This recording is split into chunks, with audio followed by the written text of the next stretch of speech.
지난 한 주간도 이 무더위 가운데 잘 버티고 견디고 인내하셔서 승리하신 여러분을 사랑하고 축복합니다. 요즘 같아서 정말 하루하루 사는 게 정말 은혜인 것 같아요. 에어컨이 없으면 단 한순간도 살아갈 수 없고, 지금 어제 성경학교를 하면서 1층 예배실 에어컨이 24시간 돌아가다가 조금 전에 좀 쉼을 얻었어요. 애들이 있으니까 에어컨을 온도를 조금만 높여놔도 애들이 버티지 못하더라고요. 금방 28도, 29도 올라가니까 계속 에어컨을 틀어야지만 버틸 수 있을 만한 그런 더위를 지금 우리가 견뎌내고 있습니다. 오늘도 하나님께서 우리에게 그 와중에도 은혜의 말씀들을 주시고 우리에게 하나님이 주시는 그 귀한 복을 택하여서 누리게 하실 줄로 믿습니다. 성경학교를 준비하면서 한 달 동안 학교 앞에서 매일 전도를 나갔어요. 아이들을 전도하면서 아이들에게 매일 선물을 나눠줬어요. 그 선물이 뭐냐면 작은 동전을 하나씩 주는 거예요. 파란색 동전을 하나씩 주면 애들이 그걸 가지고 옆에 1층에 있는 그 뽑기 기계에 넣고서 돌리면 선물이 나오는 그런 식으로 이제 전도가 진행이 됐어요. 그러면서 조금씩 시간이 지나면서 그 뽑기통 안에 아이들에게 교회에 올 수 있는 쿠폰을 줬어요. 입장권이라고 해서 애들한테 그냥 교회 오라고 하면 잘 안 하잖아요. 그러니까 야, 이거 입장권이야. 이거 없으면 교회 못 와. 이거 갖고 와야 돼. 그래야지 보물찾기도 할 수 있고 선물도 받을 수 있어. 그러니까 몇몇 아이들이 관심을 갖기 시작을 해요. 그렇게 여러분들이 광고를 들으셨으면 아시겠지만 총 3주에 걸쳐서 3번 보물찾기를 진행을 했어요. 교회 안에 보물들을 숨겨놓고 아이들이 그걸 찾아서 뽑기를 하면 그걸 가지고 학용품도 사고 간식도 사고 그렇게 3주 동안 진행을 했어요. 매일 한 60명 정도 아이들을 만났습니다. 한 60명 정도에게 동전을 나눠주고 그 중에서 한 15명 정도가 초대권을 받아요. 그러면 그 중에서 교회에 오는 아이들이 제가 보니까 적을 때는 한 3명, 많을 때는 6명 정도가 교회에 오더라고요. 그것 때문에. 근데 첫 번째 보물찾기를 하고 나서 학교 앞에서 재미난 현상을 발견을 했어요. 첫 번째 보물찾기에 왔던 애들은 그 뽑기에서 나오는 동전 중에 중요한 동전이 뭔지를 알아요, 이제. 다른 아이들은 과자 나오면 좋아하고요. 다른 아이들은 학용품 같은 거 선물 나오면 좋아하고요. 자기가 갖고 싶은 어떤 그런 물건들을 받으면 되게 좋아요. 그런데 한번 교회에 와서 보물찾기를 해봤던 애들은 뭐가 나오면 좋아하느냐? 그 안에 달란트 동전을 넣어줬거든요. 1달란트, 2달란트, 3달란트, 10달란트, 제일 많은 게 20달란트짜리를 넣어줬어요. 교회 한번 왔던 애들은 그 달란트가 나오면 그렇게 좋아하는 거예요. 근데 한 번도 안 하던 애들은 달란트가 나오면 이거 뭐예요? 이거 어디다 쓰는 거예요? 그거 갖고 오면 선물도 갖고 갈 수 있어. 됐어요. 그거 그냥 버리고 가요. 그러면 한 번 왔던 애들이 야, 그거 놔주면 안 돼? 그거 놔주면 안 돼? 애들이 막 버리고 가면 막 주워먹고 가요. 그러면서 제가 야, 이게 이렇구나. 아는 애들과 모르는 애들의 차이가 이거구나. 아는 사람과 모르는 사람의 차이가 이거구나라는 생각이 들었어요. 선물 상자를 60개를 만들어가지고 학교 앞에 나가면 그날 20달란트짜리가 딱 하나 들어가요. 60개 중에 하나가 들어가요. 그럼 그날 20달란트짜리를 뽑은 애는 제일 좋은 걸 뽑은 거거든요. 근데 어떤 애들은 이거 뭐예요? 그런데 버리고 가요. 야, 이거 좋은 거야. 아무리 얘기해도 소용없어요. 근데 한번 왔던 애들은 누가 버리고 가면 그거 어떻게 주소냐고. 저한테 와가지고 이거 누가 놓고 갔는데 저 쓰면 안 돼요? 안 돼. 다시 갖고 와. 주세요. 그래요. 여러분, 우리가 살아가면서 하나님께서 우리에게 복음의 비밀을 이야기하시면서 복음을 알려주시면서 이것을 비밀이라고, 감추어졌던 비밀이라고 얘기하고 계십니다. 여러분, 우리가 계시라는 말을 많이 쓰죠. 계시라는 말이 뭐냐면 감추어졌던 것이 드러났다라는 얘기예요. 요한계시록을 보면 마지막 말세에 일어날, 마지막 때에 일어날 그 하나님의 심판의 일들에 대해서 사도 요한을 통해서 드러내서 보여주신 거예요. 그전에는 가려졌던 거예요. 사람들이 알지 못했던 것들인데 하나님께서 말씀을 통해서 그것을 드러내어서 보여주신 거예요. 이게 이런 거야. 마지막 때에 이런 일들이 있을 거야. 라는 걸 알려주신 거거든요. 여러분, 우리가 하나님의 말씀 앞에 설 때에 늘 우리가 이런 자세를 갖는 것 같아요. 아는 사람은 이것을 귀하게 여겨요. 그런데 모르는 사람은 이게 뭐야? 이렇게 되잖아요. 오늘 이스라엘 백성들이 이제 하나님께서 약속하신 그 가나안 땅을 향해 들어가게 되는데 젖과 꿀이 흐르는 땅이다라고 이야기를 합니다. 그 땅은 하나님께서 축복하시는 땅이다라고 이야기를 하고 있습니다. 그런데 지난주에 우리가 말씀을 나눴던 것을 조금 기억을 해보면 그 땅에 들어가는 것 자체가 목적이 아니라는 거예요. 그 땅에 들어가서 계속하여서 하나님께서 우리에게 복을 주셔서 그 복을 누리는 것이 중요하다는 것을 믿으시기 바랍니다.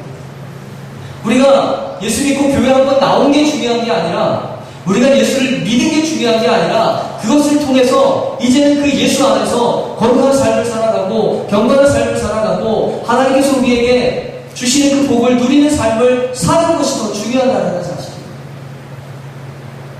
여러분, 교회 한번 나왔다가 교회 발길 끄는 사람들이 얼마나 많은지 몰라요.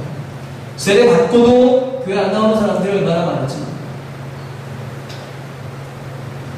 신학적으로 굉장히 난제가 있습니다.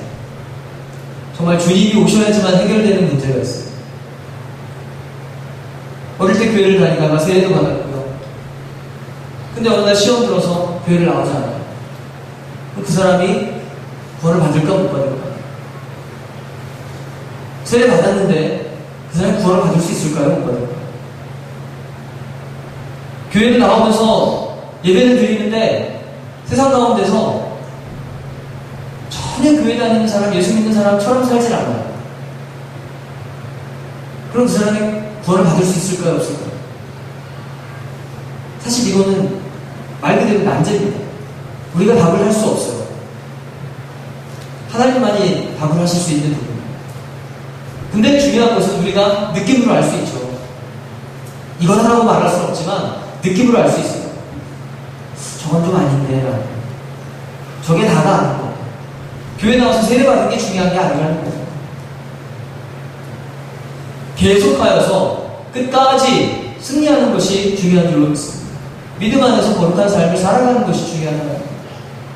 여러분, 신명기의 말씀은 그 부분에 대해서 얘기하고 이미 신명기는요, 뭘 전제하고 있냐면 하나님께서 조상들에게 약속하신, 이스라엘의 조상들에게, 아브라함에게 약속하신, 야곱에게 약속하신 그 땅을 이스라엘 백성들에게 주시겠다라고 이미 약속하셨어요. 그래서 신명기는 뭘 전제하고 있냐면 그 땅에 들어간 후에요. 그 땅을 차지한 다음에, 그 땅을 차지한 다음에 어떻게 살아야 될 것이냐, 그 땅을 차지한 다음에 이스라엘 백성들이 어떤 삶을 어떤 모양으로 살아가야 될 것인지에 대해서 아주 구체적으로 디테일하게 말씀하고 있는 것이 신명기의 말씀이에요. 그러면서 이제 오늘 어쩌면 여러분이 신명기에서 가장 친숙하게 알고 있는 그 축복과 저주의 말씀을 오늘 나누려고 해요. 다음 주에 이제 본격적인 그 28장의 내용들이 나오겠지만 오늘 본문 1절을 이렇게 시작을 합니다. 같이 한번 읽어보실까요? 함께 읽습니다. 시작. 모세와 이스라엘 장로들이 백성에게 명령하여 이르되 내가 오늘 너희에게 명령하는 이 명령을 너희는 다 지킬 지니라. 아멘. 모세와 이스라엘 장로들이 백성들에게 명령합니다. 그리고 그것을 다 지켜야 됨을 말하고 있습니다. 그리고 명령의 내용은 이제 2절과 3절의 말씀 같이 한번 읽습니다. 시작. 너희가 요단을 건너 내 하나님 여호와께서 내게 주시는 땅에 들어가는 날에 큰 돌들을 세우고 석회를 받으라. 요단을 건넌 후에 이 율법의 모든 말씀을 그 위에 기록하라. 그리하면 내 하나님 여호와께서 내게 주시는 땅 곧 젖과 꿀이 흐르는 땅에 내가 들어가기를 내 조상들의 하나님 여호와께서 내게 말씀하신 대로 하리라. 아멘. 그 땅에 들어갈 때에 너희가 해야 될 일들이 있다. 가장 먼저 해야 될 일들이 있다라고 얘기하고 있습니다. 그것은 바로 하나님께서 주신 말씀을 큰 돌에 새기고 그 위에 석회를 발라라. 큰 돌이라고 하는 것은 누구라도 쉽게 볼 수 있을 만큼 큰 돌이에요. 그리고 그 위에 석회, 하얀색 페인트 같은 석회를 칠하라고 하는 것은 눈에 확 띌 수 있게 하는 겁니다. 그러니까 누가 봐도 그 하나님의 말씀이 한눈에 보일 수 있게, 어디에서든지 그 말씀을, 그 기록된 말씀을 볼 수 있게 상징으로 만들으라고 얘기하고 있습니다. 그리고 그것보다 우선하여서 전제되고 있는 말씀이 1절이죠. 너에게 명령하는 이 명령을 다 지키십니다. 여러분, 우리가 일단은 살아가는 목적이 뭘까요? 여러분은 왜 사십니까? 보통 왜 사냐는 그런 질문들을 많이 하죠. 내가 왜 살지? 대부분의 사람들은요, 내가 왜 사는지를 잘 모르고 사시더라고요. 그냥 하루하루 그냥 사는 거예요. 아침에 눈 떴으니까 출근해야 되고, 출근했으니까 일해야 되고, 일 끝났으니까 놀러 가든지 집에 가서 쉬든지. 기껏 찾아내는 삶의 목적이 돈을 더 많이 벌어서 그 돈을 가지고 내가 좀 누리면서 살고 싶은 마음들, 그럼 내가 행복할 줄 알아서 그렇게 살고 싶은 그런 마음들을 가지고 있어요. 그런데 여러분, 오늘 성경은 이스라엘 백성들을 향하여서, 또한 오늘 우리를 향하여서 우리가 사는 목적이 무엇인지를 말하고 있습니다. 특별히 오늘 본문의 말씀에 보면 이스라엘 백성들이 사는 목적을 뭐라고 얘기하고 있습니까? 그들은 자기의 꿈을 이루기 위해서, 자기들의 행복을 위해서가 아니라 하나님의 뜻을 이루기 위해서 살아가는 백성이 바로 이스라엘이라고 말하고 있어요. 그리고 이 말씀은 오늘 우리에게도 그대로 적용되어지는 말씀인 줄로 믿습니다. 이스라엘 백성들은 세상 가운데서 하나님의 뜻을 이루어 드리기 위해서 존재하는 사람들이라는 거예요. 오늘 우리들도 이 땅 가운데 그 하나님의 뜻을 이루기 위해서 살아가는 존재가 바로 오늘 그리스도인이라고 부르심을 받은 우리들이고 성도라고 불려지는 우리들이라는 사실을 믿으시기를 소망합니다.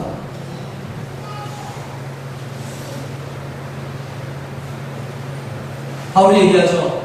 내가 살든지 죽든지 먹든지 마시든지 무엇을 하든지 다 하나님의 영광을 위하여. 여러분, 이렇게 얘기하면 그러면 도대체 나는 뭐냐? 내 인생은 뭐야? 라고 질문하시는 분들이 있을 수 있을 것 같아요. 내 인생은 뭐지? 맨날 하나님의 일을 위해서, 하나님의 영광을 위해서 나는 없고 하나님만 있는 건가? 여러분, 그런데 우리의 존재의 이유와 우리의 존재의 가치와 오늘 내 삶의 이유와 그 가치는 하나님 안에서 비로소 진짜가 발견되어집니다. 내가 어떤 사람인지가 드러납니다. 그리고 여러분, 오해하지 마십시오. 우리가 하나님을 위해서 산다, 하나님의 영광을 위해서 산다, 하나님의 뜻을 이루어드리기 위해서 산다라고 할 때에 그 안에 하나님이 주시는 인생의 진짜 복이 다 담겨져 있음을 믿으시길 소망합니다. 하나님을 위해서 산다라는 게 나는 없고 내가 다 희생하고 그래서 나는 정말 그냥 매일매일 불행하고 불쌍하고 의미 없는 삶을 사는 것 같이 받아들여 주시는 분들이 혹시 있다면 오해하세요. 오히려 그 안에서 진짜 자유함이 있고요, 진짜 복이 있고요, 진짜 행복이 있음을 기억하시기를 소망합니다. 이것을 뭐라고 얘기하느냐? 우리의 정체성이라고 얘기합니다. 오늘 모세가 또 이스라엘의 장로들이 백성들에게 명령하고 있는 게 뭡니까? 하나님의 말씀을 기록하라라고 얘기하잖아요. 큰 돌 위에 새겨라. 그리고 누구라도 볼 수 있게 석회를 칠하라라고 얘기하잖아요. 그게 뭐냐면 이스라엘 백성들의 정체성이에요. 내가 누구냐? 우리가 누구냐? 우리는 하나님의 말씀에 순종하여 그 하나님의 영광을 위하여 하나님의 뜻을 이루기 위해 살아가는 사람들이다 라는 거예요. 그때에 하나님께서 우리에게 복을 주실 것이다. 우리 인생의 진짜 복은 우리가 하나님의 말씀 앞에 순종하여 그 정체성을 지키며 살아갈 때에 하나님으로부터 우리에게 내려진다, 부어진다라는 것이 성경의 말씀입니다.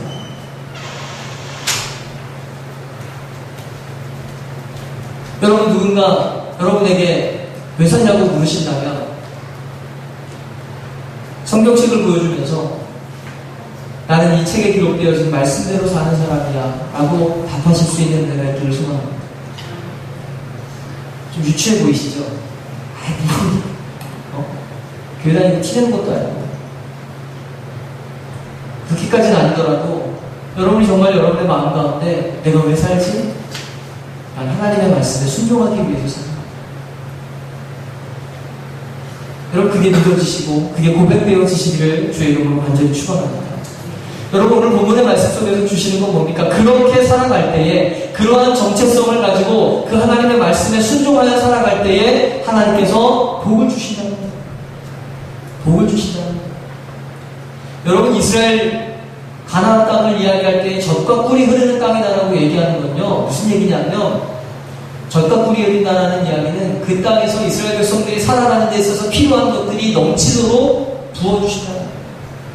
하나님께서 그들이 살아가는 데 있어서 필요한 것들을 넘치도록 채워주신다라는 이야기로 있습니다. 아까 우리가 찬양으로 고백했던 가사 중에 제가 되게 좋아하는 가사가 땅에 기름진 것들과 하늘에 신령한 것들. 땅에 기름진 것들은 뭡니까? 우리가 이 땅을 살아가면서 필요한 것들. 내 육신을 위해서, 우리의 가정을 돌보기 위해서 필요한 것들. 하늘에 신령한 것들은 뭘까요? 그것들과 더불어서 주시는 하나님의 은혜예요. 영적인 은혜예요. 나를 채우시는 하나님. 그래서 영과 육을 채워주시는 그 하나님. 하나님께서 이스라엘 백성들에게 약속하신 복은 바로 그거예요. 너희들의 육체의 필요, 살아가는 데 있어서 필요한 것들, 무엇을 먹을까, 무엇을 마실까, 무엇을 입을까, 그거 내가 다 채워줄게. 가나안 땅에 들어가면 그 필요가 채워질 거야. 왜? 그 땅은 하나님이 축복하시는 땅이에요. 그런데 그것만으로 끝나는 게 아니라 하늘의 신령한 것들로 우리의 영혼도 충만하게 채우시는 하나님을 성경은 말씀하고 있는 거예요. 오늘 예배하는 여러분 가운데 그와 같은 은혜가 있기를 소망합니다. 그게 바로 이스라엘 백성들에게 주신 하나님의 유산이에요. 하나님께서 이스라엘 백성들에게 기업을 주셨어요. 가나안 땅을 주셨어요. 그런데 땅만 주신 것이 아니라 그 땅의 모든 복을 그들이 누릴 수 있게 하셨음을 믿으시기를 소망합니다. 그리고 오늘 그 땅에 들어가서 그와 같이 행하면서 하나의 퍼포먼스가 진행이 되어집니다. 말씀을 보니까요. 11절의 말씀을 같이 한번 보실까요? 11절의 말씀을 같이 읽습니다. 시작. 모세가 그날 백성에게 명령하여 이르되 같이 읽습니다. 너희가 요단을 건너 후에 시므온과 레위와 유다와 이사갈과 요셉과 베냐민은 온 백성을 축복하기 위하여 그리심산에 서고 루벤과 갓과 아셀과 스불론과 단과 납달리는 저주하기 위하여 에발산에 서고. 아멘. 그리심산과 에발산이라고 하는 두 지명이 등장합니다. 화면에 나오는 사진 한번 잠깐 보실까요? 63번, 64번. 자, 이게 이스라엘의 지도인데요. 자, 오른쪽에 보이시는, 여러분이 보기에, 제가 보기에 오른쪽, 여러분이 볼 때 왼쪽에 보이는 게 그리심산이고요. 반대쪽에 있는 게 에발산입니다. 그리고 그 가운데 있는 골짜기가 세겜이라고 하는 도시예요. 그리심산과 에발산은 요단강을 건너서 이스라엘 백성들이 가나안 땅에 들어가면 하늘에 들어오는 그런 산이에요. 두 산이 이렇게 아주 가까이에 마주보고 있어요. 이스라엘의 12지파를 이제 가나안 땅으로 인도하셨는데 하나님께서 가나안 땅에 들어갔을 때에 그 12지파를 여섯으로 나눠가지고 우리 성경에서 본 것처럼 시므온, 레위, 유다, 이사갈, 요셉과 베냐민 지파 이 6지파는 그리심산에 서라고 얘기했어요. 그리심산에 서고. 그리고 나머지 르우벤과 갓과 아셀과 스불론과 단과 납달리 이 6지파는 에발산에 서라라고 얘기했어요. 그래서 양쪽 산에 12지파가 6지파 이렇게 서는 거예요. 근데 그렇게 세우시는 이유가 뭐냐? 그리심산에 서는 6지파는 이스라엘 백성들을 축복하기 위해서, 그리고 반대로 에발산에 서는 6지파는 이스라엘 백성들을 저주하기 위해서. 저주한다라는 말, 축복한다라는 말이 막 비난하고 그런 이야기가 아니라 말씀을 보시면요, 하나님께서 이스라엘 백성들을 향하여서 말씀하시는 거예요. 축복의 말씀을 주시는 거예요. 하나님께서 이스라엘 백성들을 축복하시는 말씀을 주면 그리심산에 서 있던 6지파가 아멘! 아멘. 네, 그렇게 되기를 원합니다. 28장에 보면 그 축복에 아주 디테일한 내용들이 이제 나오죠. 다음 주에 우리가 말씀을 좀 나눌 텐데요. 잠깐 맛을 보시면 28장 한번 보실까요? 28장 2절 말씀부터 4절까지만 한번 보겠습니다. 같이 읽습니다. 시작. 내가 내 하나님 여호와의 말씀을 청종하면 이 모든 복이 내게 임하며 내게 이르시니 성읍에서도 복을 받고 들에서도 복을 받을 것이며 내 몸의 자녀와 내 토지의 소산과 내 짐승의 새끼와 소와 양의 새끼가 복을 받을 것이며 아멘. 성읍에서도 복을 받고 들에서도 복을 받고 들어와도 복을 받고 나가도 복을 받고 앉아도 복을 받고 일어서도 복을 받고 축복의 내용들이 선포되어지면 이 그리스도산에 서 있는 여섯 지파가 그 말씀 한 절 한 절 끝날 때마다 아멘 하는 거예요. 네, 그렇게 되기를 동의합니다. 믿습니다라고 고백하는 거예요. 그리고 잠시 후에 저주의 말씀이 선포되어지면 나머지 에발산에 서 있던 여섯 지파가 아멘이라고 아멘. 저주의 말씀 가운데도 아멘. 특별히 오늘 우리가 읽은 27장의 말씀에 등장하는 말씀 한 절만 보시면 16절의 말씀을 한번 보실까요? 같이 읽습니다. 시작. 그의 부모를 경홀히 여기는 자는 저주를 받을 것이라 할 것이요 모든 백성은 아멘 할지니라. 아멘. 축복의 말씀 속에서도 아멘, 저주의 말씀 속에서도 아멘. 여러분 이 말씀을, 이 장면을, 이 사진을 한번 보시면서 여러분 한번 말씀을 한번 가만히 보시면 지금 이스라엘 백성들에게 있어서 축복과 저주가 같이 있는 거예요. 이스라엘 백성들 앞에 축복의 길과 저주받아 망하는 길이 같이 놓여 있음을 보게 됩니다. 그리고 그 축복과 저주가 갈라지는 단 하나의 조건은 뭐냐면 하나님의 말씀 앞에 순종하느냐 불순종하느냐. 하나님 주시는 말씀이 있는데 그 말씀 앞에 순종하면 복을 받을 것이고 그 말씀을 따라 행하지 않으면 저주를 받아서 망할 것이다 라고 성경은 말합니다.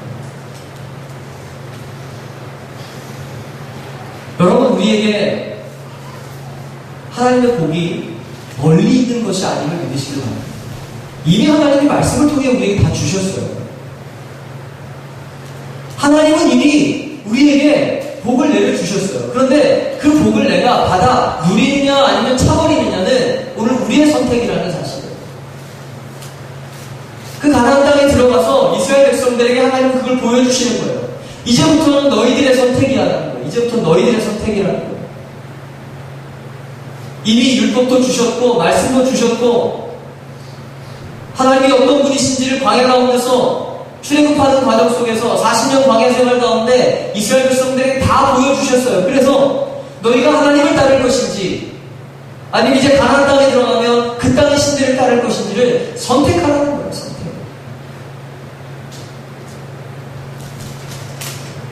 여러분 여러분의 인생 가운데에 어느 날 행운이 찾아오고 어느 날 뭔가 불행이 찾아왔다면 그것이 여러분 우연이라고 생각하십니까? 대부분의 경우는 죄송한 말씀이지만 여러분의 선택의 결과예요. 어떤 선택을 했느냐. 제가 대학 들어가서 공부하면서 제일 많이 했던 후회 중에 하나가 고등학교 때 공부를 좀 더 열심히 할 거였어요. 공부를 좀 더 내가 열심히 할 거야.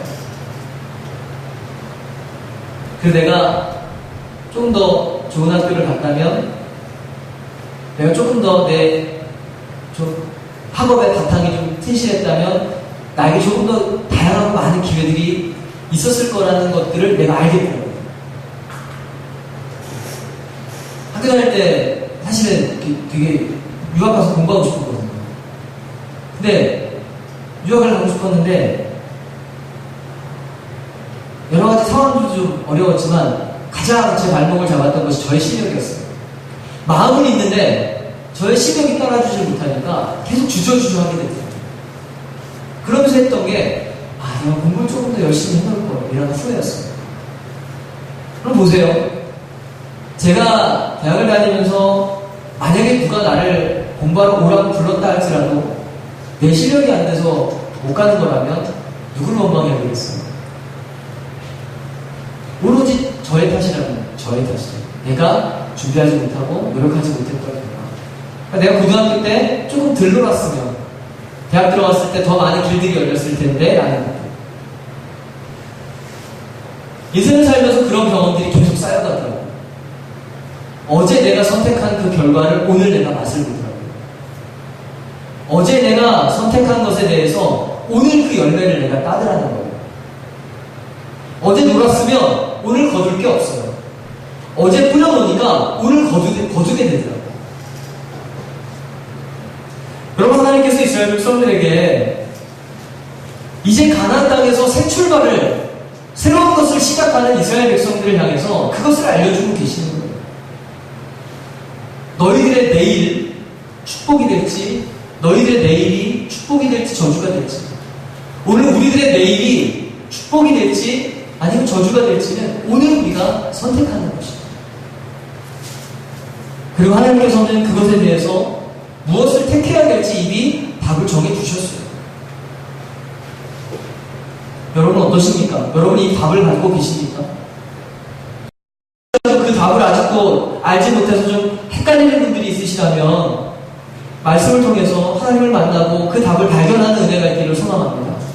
그리고 이미 답을 가지고 계시는 분들이라면 하나님 말씀 앞에 순종하는 게 좋은 길인지 불순종해서 내 마음대로 살아보는 것이 좋은 것인지 아직도 헷갈리시는 분들, 아니 거기에 대해서 답을 가지고 계시는 분들이라면 여러분 이제는 우리가 그 말씀 앞에 순종할 수 있는 믿음의 결단이 있기를 주의 이름으로 축원합니다.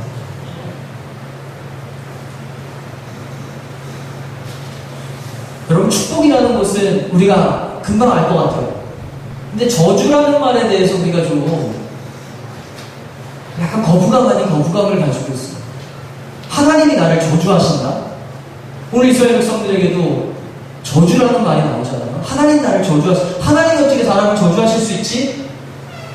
라고 조금 어감이나 뉘앙스에서 좀 거부감이 들 수 있지만, 그러나 여러분 여기서 말하는 저주가 하나님께서 우리를 어떻게 하신다는 게 아니에요.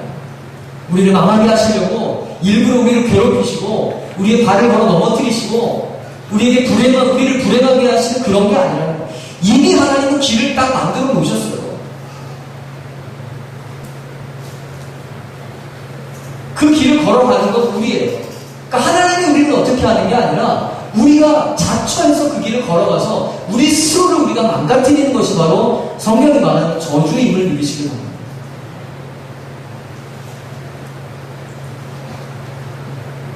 하나님 없는 인생은 이미 망한 인생입니다. 하나님 없이 걸어가는 인생길은 이미 그 길 자체가 망한 길이기 때문에 그것을 성경은 저주하고 있습니다. 그리고 오늘 특별히 본문 말씀 속에서요, 여러분 우리가 믿음으로 살아간다라고 얘기할 때, 하나님 말씀에 순종한다라고 얘기할 때 그것들이 아주 어떤 특별한 것들이 아니라는 사실입니다. 여러분 예수 믿는다는 게 굉장히 어떤 특별한 믿음을 요구하는 것처럼 생각하실 수도 있겠지만 그렇지가 않아요. 성경은요 오히려 굉장히 상식적인 수준에서 우리에게 요구하고 있어요. 오늘 본문의 말씀을 읽어보면 하나님께서 이스라엘 백성들이 피해야 될 것들을 얘기하시죠. 그 중에서는 우상 숭배하지 말아라, 그리고 아까 16절에서 읽은 것처럼 내 부모를 공경하라, 이런 말씀들이 있잖아요. 그리고 17절 이하의 말씀 속에서 내 이웃의 경계표를 옮기지 말아라. 이 경계표라는 것이 땅의 경계를 나타내는 돌이에요. 돌을 세워가지고는 여기까지가 우리 땅이고 여기서부터 니네 땅이야. 근데 사람들이 욕심이 생기니까 어떻게 해요? 자꾸 자기의 땅을 더 가지고 싶고 넓히고 싶으니까 그 돌을 자꾸 옮겨가는 거예요. 여기서 옮긴다라는 얘기는 두 가지 의미가 있겠죠. 부정한 방법으로 옮기는 경우들도 있겠고요. 또 하나는 남의 것을 무리해서 취하는 경우들도 있겠죠. 그러나 그것을 다 하나님께서는 금하시고 계십니다. 연약한 자들을 향해서 돌볼 것을 얘기합니다. 맹인의 길을 잃게 하는 자는 저주를 받을 것이다 라고 얘기하고 있어요. 객이나 고아와 과부의 성사를 억울하게 하는 자는 저주를 받을 것이다 라고 얘기하고 있어요. 그리고 이어지는 20절 이하의 말씀에서는 부정한 성적인 관계에 관한 이야기들을 나누는데요. 강단에서 참으로 입으로 말하기도 좀 부끄러울 정도로 아주 이상한 관계들을 얘기하죠. 어떻게 보면 우리가 한 번도 상상도 해본 적이 없는 그런 관계들을 성경에서 말하고 있습니다. 여러분, 하나님께서 우리에게 요구하시는 것은 지극히 정상적인 사고, 상식적인 사고를 얘기하시고 그런 삶을 우리에게 원하신다는 사실을 믿으시기를 소망합니다. 우리가 하나님의 말씀 앞에 순종하며 산다는 것은 대부분의 경우는 지극히 상식적으로 사는 거예요. 근데 그러기 위해서 우리가 포기해야 될 것들이 뭡니까? 내 욕심과 내 자아와 내 마음대로 하고자 하는 그런 마음들이죠. 사랑하는 성도 여러분, 오늘 우리 앞에 축복과 저주가 한꺼번에 모여있음을 여러분 기억하시기를 바랍니다. 그리고 그 안에서 여러분들이 은혜로, 또 하나님 주시는 지혜로, 또 하나님 주시는 그 귀한 믿음의 결단으로 축복의 길을 걸어갈 수 있는 저와 여러분들이 되시기를 간절합니다. 오늘 예배하는 저와 여러분들은 한 사람도 빠짐없이 하나님 주시는 놀라운 축복, 여러분의 삶 가운데 땅에 기름진 것으로, 하늘에 신령한 것으로, 여러분의 필요를 따라 도우시는 그 하나님, 때를 따라 돕는 하나님, 채우시는 그 하나님, 예비하시는 하나님, 인도하시는 하나님, 우리로 하여금 승리하게 하시는 그 하나님을 날마다 경험하는 저와 여러분들이 되시길 원합니다. 성경에 기록되어진 우리를 망하게 하는 것들로부터 여러분 멀리 하실 수 있는 은혜가 있기를 소망합니다. 그렇게 오늘 하나님은 저와 여러분에게 이스라엘 백성들에게 그러셨던 것처럼 복을 주시기를 원하십니다. 그래서 오늘 우리에게 이렇게 말씀하시는 겁니다. 마치 부모가 자식에게 그렇게 가지 마, 그렇게 하지 마, 이렇게 해야 돼 라고 얘기하시는 것처럼 자녀가 잘 되기를 바라시고 성도가 잘 되기를 바라시고 하나님의 백성들이 잘 되기를 바라셔서 정말 간절한 마음으로 목 놓아 이 말씀들을 외치고 계심을 여러분 믿으시면서 오늘 그 음성을 듣고 그 음성 앞에 순종하고 하나님 주시는 복을 받아들이고 그 하나님의 마음을 기쁘게 해드리는 저와 여러분들이 되시기를 주의 이름으로 간절히 축원합니다.